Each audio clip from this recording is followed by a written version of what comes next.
Everybody, this is Attorney Sharp Raleigh from the Sharp Raleigh Law Group, and we're going to talk about something which is very interesting because it relates to the situation that we are right now when it comes to immigrants.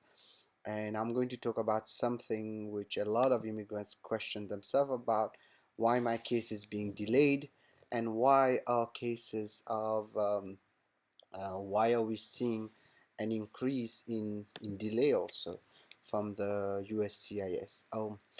One very important point that you need to know is the program called CARP, CARRP, the Control Application Review and Resolution Program, and you have it on the ACLU website.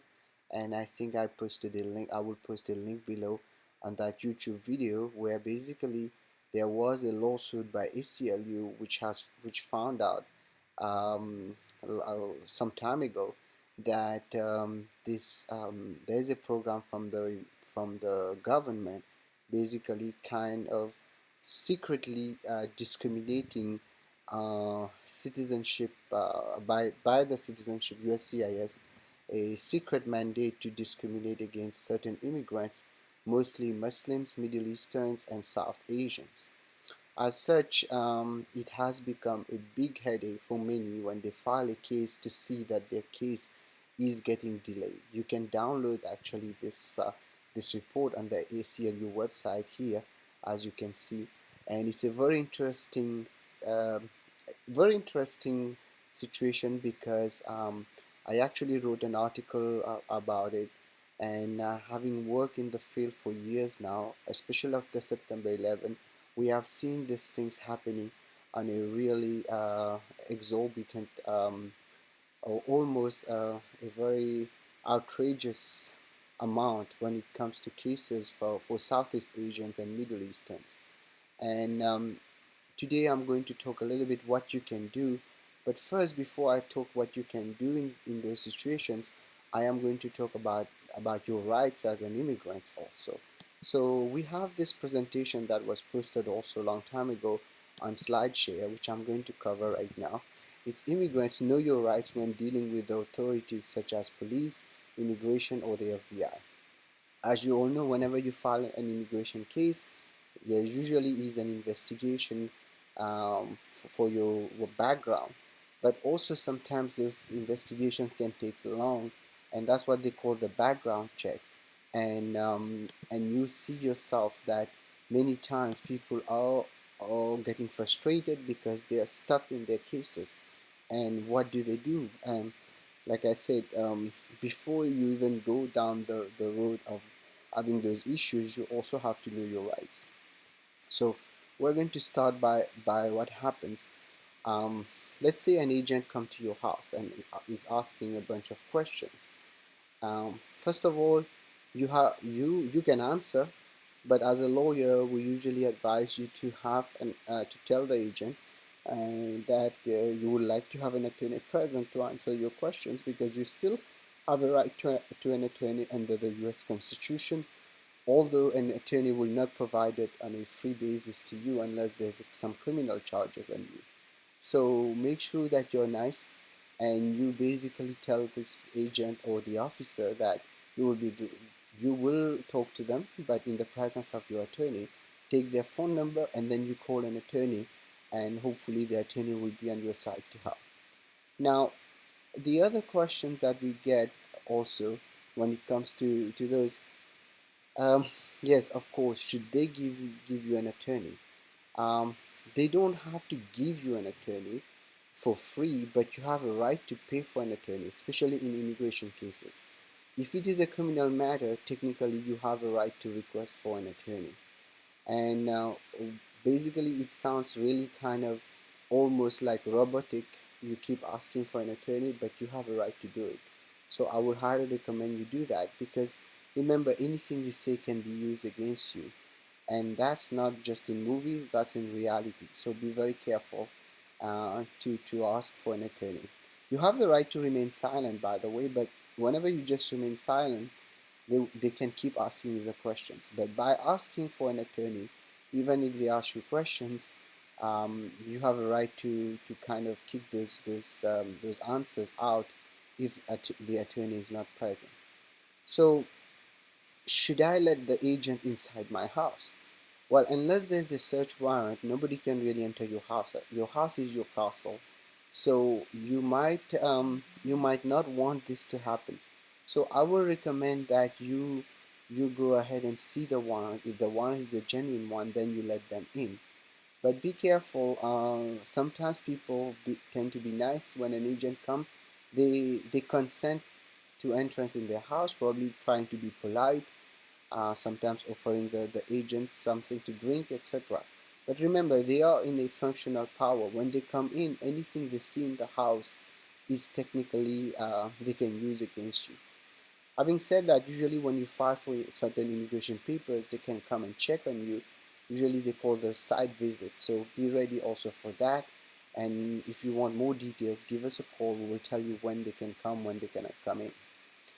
So what should I do if I see a warrant? If you see a warrant, technically you have a right, you have to let them in, but you can always uh, make a note that you are not really agreeing with this warrant, and you are basically objecting to it. But however, once they have a warrant, you have to let them in, and make sure, very important, make sure you don't fight with them. I don't argue with them when it comes to that, because that might be considered as resisting arrest, and you will have other charges on you. So be very careful on that. Again, it's good to keep asking for your attorney. Now, what happens if you talk? Well, like I mentioned earlier, anything you say can be used against you. Therefore, remaining silent and asking for the attorney is probably the best option. But anything that you say after that, if they keep pushing you to answer, might be not be considered in a case, especially if it is a criminal matter. So be very careful when it comes to those situations. Now, important. There are you should know that there are few basic rights you should know that are very different as a U.S. citizen and a non-citizen. So be very careful that you don't confuse the two. Have an attorney already if you already under retainer with an attorney, so you might want to have this attorney um, be ready if in case they come to your house, and give him a call, and be nice. Like I said, they are just doing their job, but at the same time, if we are seeing situations where they are being unfair or abusive, actually there are many lawsuits on those. So you ultimately the law will prevail. The constitution is very fair, but you have to not just sit on your rights. Now, having said that, now I was talking about delay, which is another issue, which is related oftentimes to cases, not only on investigation cases. I'm going back now to those cases where they put here Muslims need not apply. It's true. Having worked on hundreds of cases, I've seen many cases, and I have cases right now where they're just being delayed for no reason. Unfortunately, the steps that you should take in those situations when your cases are being delayed is, one, to make sure that you go and talk to a congressperson. First, you do an inquiry at the USCIS. For example, let's say it's a marriage case, you go and do an inquiry at the USCIS. Second, you can do an inquiry with your congressperson. And then after you tried all this and this is not working, you can have recourse to what we call a writ of mandamus. Okay, a writ of mandamus is basically what we call, here's our website, as you can see. And on the bottom here, I talk a little bit about writ of mandamus. And we have been very, very good with those mandamus, writ of mandamus in the past. And we will be glad to kind of help you. A writ of mandamus is basically when you actually change the writ to make it uh, basically a writ of mandamus is to force the government to actually make a decision on your case. That doesn't mean you basically are going to get a good result, but it means that they will have to make a decision on your case. I have filed personally a lot of writ of mandamus, and then we have been very successful with them, because at the end of the day, most of the time, the government has no reason to block cases. So regarding this, I will recommend that you make sure that you talk to your attorney. If the attorney is licensed to practice in that federal court, they will be able to file this for you. So ladies and gentlemen, I kind of give you two things in one. One, first, we are seeing delays, and also what are your rights, but also what are the solutions.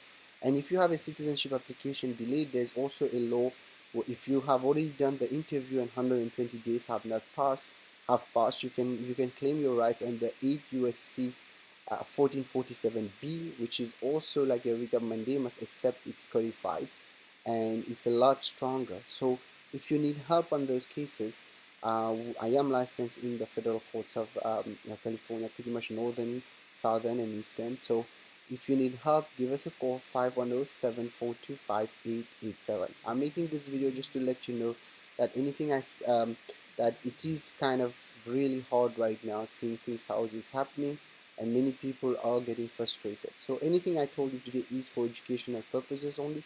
You should not act or refrain to act solely on the information provided. You should contact an attorney if you have any questions. Thank you.